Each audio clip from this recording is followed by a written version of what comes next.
Assalamualaikum Umi, saya belum hafal sholawat munjiat. Apakah bisa dibaca pakai tulisan?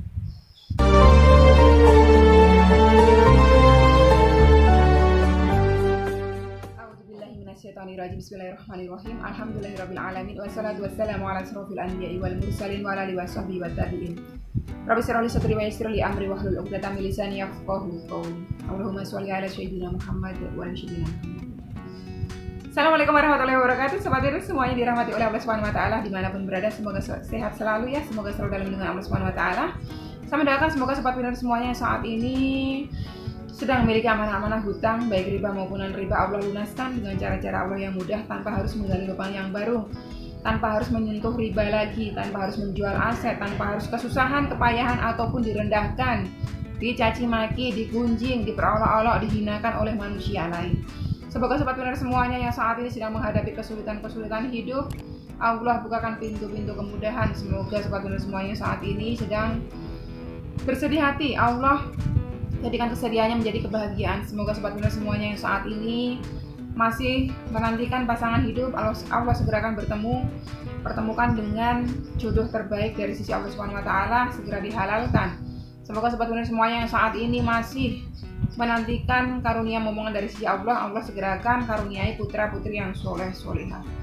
Untuk sahabat Winnerku semuanya yang saat ini masih enggan meninggalkan riba, masih berkutat di dalam riba, masih bermuamalah dalam riba, semoga Allah sentuh hatinya dengan hidayah, mau meninggalkan riba, berhijrah untuk selama-lamanya meninggalkan riba. Dan semoga sahabat Winnerku semuanya yang saat ini sedang berhijrah, Allah segerakan, Allah istiqomahkan hijrahnya di jalan Allah Subhanahu wa taala. Dan untuk sobat Winnerku semuanya, semoga terjaga kesehatan keselamatannya, jauh dari segala macam mara bahaya, wabah penyakit, terlebih COVID-19. Amin amin ya rabbal alamin.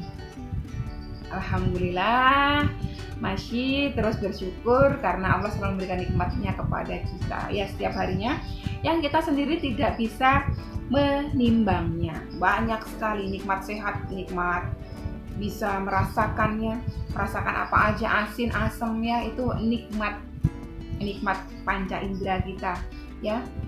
Indera perasa kita masih bisa berfungsi ya, indera pendengaran kita berfungsi ya, semua indera dalam tubuh kita masih berfungsi dengan baik. Artinya apa? Allah masih kasih nikmat, jadi harus selalu bersyukur. Oke. Ini sudah banyak banget masuk pertanyaan di kolom komentar ya. Saya harus jawab satu persatu. Jadi buat teman-teman semuanya yang mungkin punya pertanyaan dan kelewat saya bacanya, saya responnya, saya mohon maaf yang sebesar-besarnya. Boleh diingetin lagi kalau misalnya Umi waktu itu saya yang bertanya belum dijawab, silahkan diingetin lagi ya. Karena namanya saya manusia, punya banyak keterbatasan, pandangan mata saya juga memiliki keterbatasan, mungkin ada yang kelewat. Nah ini ada pertanyaan, saya katakan ini pertanyaan sejuta umat ini ya.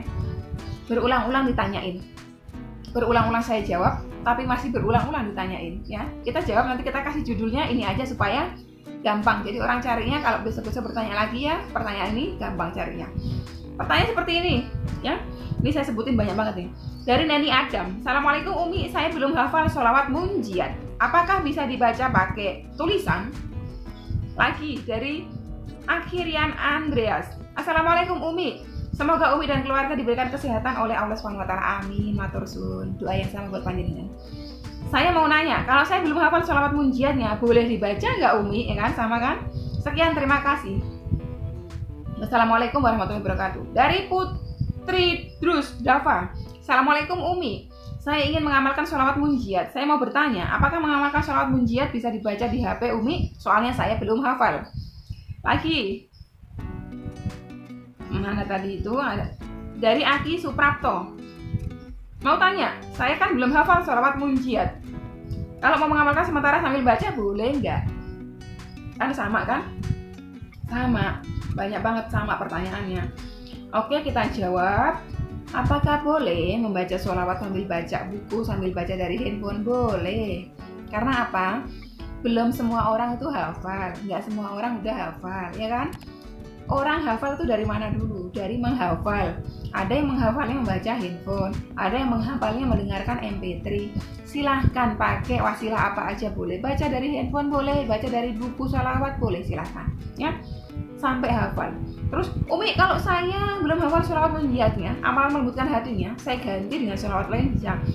Jangan sampai ketidakhafalan kita itu menghalangi kita untuk menghafal. Justru belum hafal itu dihafal, dibaca terus sampai hafal. Gitu caranya ya. Jadi boleh. Terus dari Mbak Maidina Warman, Umi, sholawat dalam hati boleh kan? Bolehkannya itu kayak harus dijawab boleh ya. Karena apa? Pertanyaan kan, bukan boleh kah? Tapi boleh kan? Boleh. Tetapi, nah dengerin, tetapi sebaiknya dilafadzkan dengan lisan kita ya. Karena apa? Nanti semua indera kita ya, semua tubuh kita ini akan dimintai pertanggungjawaban oleh Allah. Kalau lidah kita pakai melafadzkan, misalnya saya mau bacanya dalam hati, sholawat Jibril, diam gini, tapi dalam hati bicara Sallallahu alaihi Muhammad, Sallallahu alaihi Muhammad, dibanding dengan saya lisan Sallallahu alaihi Muhammad, Sallallahu alaihi Muhammad ya. Nanti kedua organ tubuh kita, hati kita, ditanya Allah, hati, kamu dulu dipakai wiwin di dunia buat apa? Oh, buat bersolawat ya Allah. Terus lidah, kamu dulu dipakai wiwin, saya anugerahkan kepada wiwin, kamu tuh dipakai pergunakan untuk apa? Untuk bersolawat wahai Allah gitu. Jadi dua-duanya dapat pahala. Dua organ tubuh kita dapat pahala. Dan melafadzkan itu untuk sebagian orang biasanya meneguhkan hati gitu, menguatkan gitu. Ada orang-orang yang mungkin kalau dengar suara berisik sedikit udah nggak khusyuk gitu. Jadi harus dijaharkan. Shollallahu alaihi Muhammad, Shollallahu alaihi Muhammad, Shollallahu alaihi Muhammad. Temennya ngomong, kamu kemarin lihat ini nggak? Shollallahu alaihi Muhammad gitu. Nah, karena apa? Nanti kalau dengerin omongannya temennya, kepalanya ya, pikirannya, hatinya fokus sama omongan temennya. Jadi dijaharkan Shollallahu alaihi Muhammad gitu kan. Jadi boleh aja, cuma sebaiknya dilafadzkan. Oke, ini dari Mbak Ella Sulasi, panjang nih curhat ceritanya. Assalamualaikum Umi, waalaikumsalam warahmatullahi wabarakatuh. Umi, saya mau tanya amalan atau sholawat apa yang harus saya dalamkan untuk bantu suami saya yang usahanya di bidang perawatan kolam renang. Cepat aja ya saya bacanya ya. Soalnya itu kerjanya di lapangan dan juga website atau online. Tapi kalau online atau pegang laptop saya kurang bisa Umi. Ditambah lagi anak saya masih kecil. Jadi kalau saya pegang laptop dia malah rusuh. Jadi saya tidak bisa bantu suami. Maksud saya ingin bantu doa, tapi yang benar-benar emang dikhususkan untuk diusaha suami saya. Kalau untuk selama ini sih saya setiap sholat fardu mendoakan, dan udah berapa minggu ini saya dalamkan istighfar 200 kali, sholawat Nabi 200 kali, sholawat munjiat 11 kali, sholawat Jibril 1000 kali setiap selesai sholat fardu Umi. Maaf ya Umi kepanjangan, memang panjang. Jadi intinya apa? Ada amalan yang bisa saya lakukan untuk bantu usaha suami saya. Terima kasih. Mbak Ella Sulasi. Oke, Mbak Ella Sulasi, yang panjenengan amalkan udah bagus, diistiqomahkan terus ya. Bagus, niatnya bagus. Nggak bisa bantu tenaga, bantunya doa. Itu doa istri yang solehah ya. Ada lagunya ya, doa istri yang solehah, itu insya Allah ijabah. Panjenengan niat ikhlas tulus mendoakan suami supaya suami dilimpahi rezeki yang halal, yang berkah, yang thayyib. Nah, insya Allah akan ijabah itu. Panjenengan dawamkan ini terus, nggak usah dikurangi, nggak usah diganti, itu udah bagus. Karena sholawat Jibril itu adalah sholawat untuk menarik rezeki ya. Sholawat yang paling dahsyat menarik rezeki, sholawat Jibril. Kalau bisa pagi hari, panjenengan itu setelah sholat subuh ya, ini khusus untuk rezeki ya, bukan khusus untuk jualan apa tadi itu, perawatan kolam renang, bukan. Tapi semua usaha sebetulnya, semua usaha, kayak saya karyawan juga bacanya ini. Pagi hari setelah sholat subuh itu ya, setelah sholat subuh loh ya, wirid sebelum subuh lain lagi tuh. Baca Al-Waqiah ya, baca surah Al-Waqiah, baca surah Ar-Rahman, surah Al-Fatihah, Al-Ikhlas, An-Nas, Al-Falaq. Ya, baca itu, baca semua itu. Baca apalagi? Baca Ya Fattah, Ya Rozak. Ya Fattah itu sang maha pembuka. Buka apa aja, pintu rezeki termasuk. Ya Rozak apa, sang maha membagi rezeki. Ya Goni, Ya Mugni. Ya Goni itu sang maha kaya, Ya Mugni itu sang maha membagi kekayaan. Baca itu, lalu baca sholawat Jibril 1000 kali. Banyak kan? Banyak. Kalau jangan sanggup monggo. Terus dari Nanat, amin ya Allah. Umi, apa ada Instagram? Ada, tapi saya uninstall aplikasinya. Mungkin suatu saat nanti ya, kalau udah memungkinkan ya, ada yang bantuin saya akan buka lagi. Nama Instagram saya itu JojoJJ27, tapi udah lama saya nggak operasikan, nggak mampu mata saya. Dari Mbak Nining Marianti, amin. Assalamualaikum Umi. Waalaikumsalam warahmatullahi wabarakatuh. Saya mau nanya, gimana kalau saya pengen rezeki banyak sedangkan rezeki saya hanya melalui suami saya yang pelit. Gimana tuh Umi caranya rezeki saya bisa bertambah? Terima kasih Umi, semoga Umi selalu sehat dan dilancarkan rezekinya. Satu, saran saya buat panjenengan, nasihat saya buat panjenengan Mbak Nining, jangan pernah membuka aib suami, mengatakan suami pelit di depan umum itu nggak baik ya. Kok malah Mbak sebutin supaya yang lain jangan gitu ya. Kalau Mbak Nining sudah sampaikan itu, istighfar perbanyak ya, mohon ampun kepada Allah.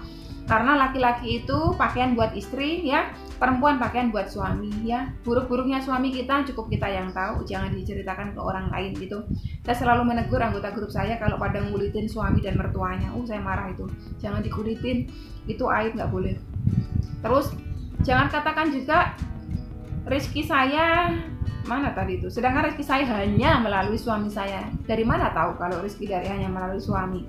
Rezekinya Allah itu luas, akal kita yang terbatas ya. Allah itu Al-Wahhab, sang maha memberi tanpa batas. Bisa saja kayak dulu siapa tuh teman kita ya, beliau saking yakin ya, ternyata beliau hanya sebagai ibu rumah tangga, ada aja rezeki dikasih ya. Tiba-tiba datang temennya kasih, tiba-tiba suaminya dapat rezeki entah dari mana, tiba-tiba orang tuanya kasih. Nah, jadi jangan katakan rezeki saya hanya dari suami, enggak. Rezeki Allah itu dari segala arah yang Allah ridhoi. Allah ridho panjenengan tiba-tiba di jalan nemu duit, ya jadi rezeki. Allah ridho tiba-tiba ada orang kasih panjenengan duit, ya jadi rezeki ya. Rezeki Allah yang tak terduga itu banyak, perbanyak istighfar ya. Istighfar itu selain kita mendapatkan ampunan, itu juga membuka jalannya rezeki ya. Sama apa? Sedekah yang banyak saya sudah gambarkan di video lama. Saya gambarkan sungai itu kalau mau alirannya deras ya, buka alirannya. Kalau sungai cuma satu aliran gini set, ya udah airnya yang ngalir cuma dari gunung sana ya, dari asalnya sana airnya ngalirnya cuma situ aja. Tapi kalau kita buka aliran sana, nah nanti semakin dari atas tuntutan semakin banyak gitu. Itu rezeki sama. Semakin kita sedekahkan sana, insya Allah akan mengundang rezeki dari Allah sebanyak-banyaknya ya. Dari siapa lagi? Mbak Heni Yulianti, apa boleh baca sholawat bersamaan kentut? Ya jangan. Batal atau tidak? Ya nggak ada batal, cuma jangan masa sholawat sambil kentut. Sholawat sambil kentut. Kentut itu kan kita manusia ini kan punya rasa ya. Mau kentut tuh kan tahu, mau kentut nih gue nih. Bareng-bareng kentut keluar, sholawat juga keluar dari lisan kita. Jangan. Pada saat keluar kentutnya, stop dulu sholawatnya. Tapi setelah kentut itu apakah saya boleh lanjut sholawat atau harus wudhu dulu? Gak boleh, lanjut sholawat langsung boleh. Mau ambil wudhu lagi untuk menjaga kesucian kita boleh, silahkan, semakin baik lagi. Jadi sholawat itu gak harus wudhu dulu ya.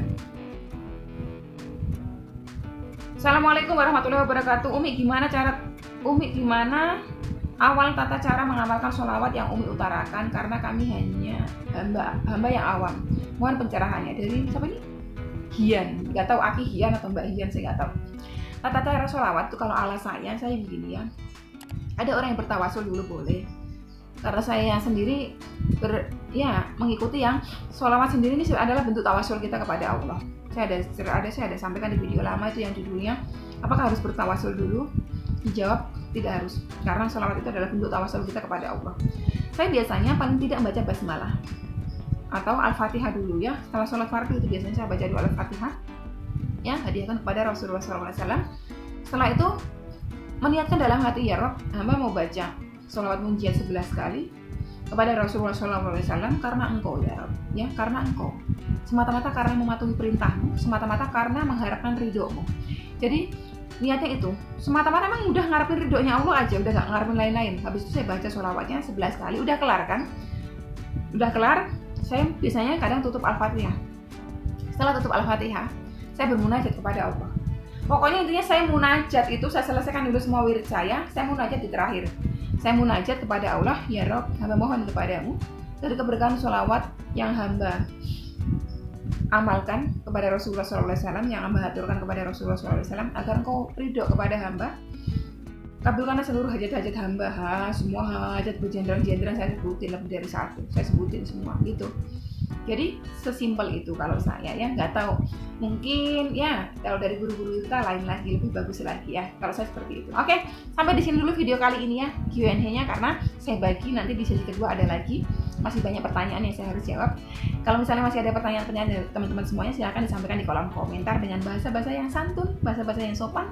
Karena apa yang dikeluarkan dari lisan kita, dari jari jemari kita akan dimintai pertanggungjawaban oleh Allah Subhanahu wa taala. Oke, wassalamualaikum warahmatullahi wabarakatuh.